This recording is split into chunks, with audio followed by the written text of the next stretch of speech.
शौनक ऋषियों ने पूछा, सूत जी महाराज, कृपा करके आप बताइए, कलयुग का आगमन हो रहा है, कलयुग आ रहा है और इस सोच में सब पड़े हुए हैं कि कलयुग आएगा और नाना प्रकार से लोग दुखी रहेंगे। ऋषि मुनियों ने पहले ही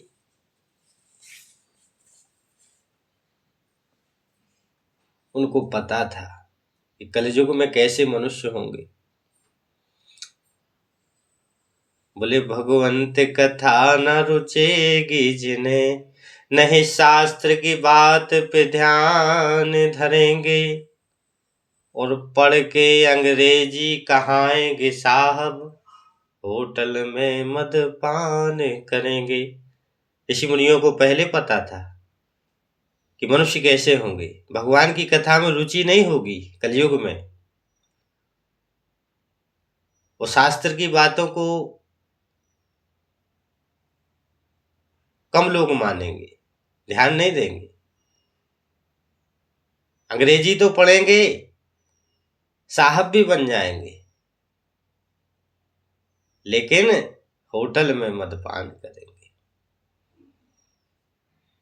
और क्या लिखा, करी खंडन तीरथ मंदिर का, नहीं पुण्य कथा अरुदान करेंगे, कभी चंचलती ये पराई चहे, घर की घरनी का नमान करेंगे।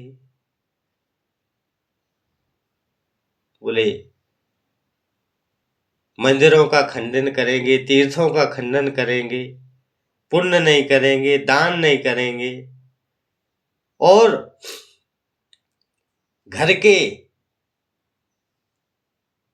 सदस्यों का मान नहीं करेंगे, सामने वाले का करेंगे, बाहर वालों का करेंगे।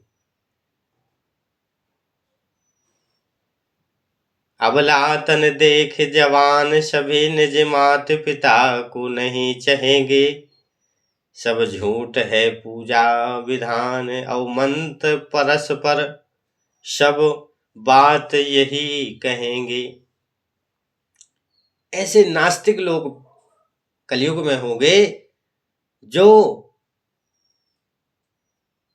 आध्यात्मिक धार्मिक कार्यों में रुचि नहीं रखेंगे। तो कल्याण कैसे होगा फिर?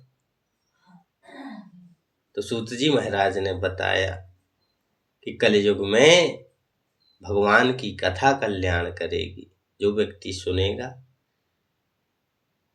वो परम धाम को प्राप्त होगा। भगवान का जो नाम सुमिरन करेगा, कलयुग केवल नाम आधारा, सुमेर सुमेर नर उतरम पारा। नाम का सहारा लेना पड़ेगा भगवान के, क्योंकि सतयुग में तपस्या करने से जो फल प्राप्त होता था, द्वापर में दान करने से वही फल प्राप्त, त्रेता में यज्ञ करने से जो फल प्राप्त होता था, वह कलयुग में भगवान की कथा श्रवण करने, उनका नाम स्मरण करने से वही फल प्राप्त होगा। इसलिए भगवान नाम का सहारा लेना पड़ेगा। इसलिए आप भक्ति का मार्ग बताइए कि कैसे भगवान की भक्ति प्राप्त हो। तो सूत जी महाराज कथा के माध्यम से उनको बताने लगे, समझाने लगे कि भगवान की जो कलयुग में कथा श्रवण करेगा उसे मोक्ष की प्राप्ति होगी और कल्याण होगा। जय श्री राधे।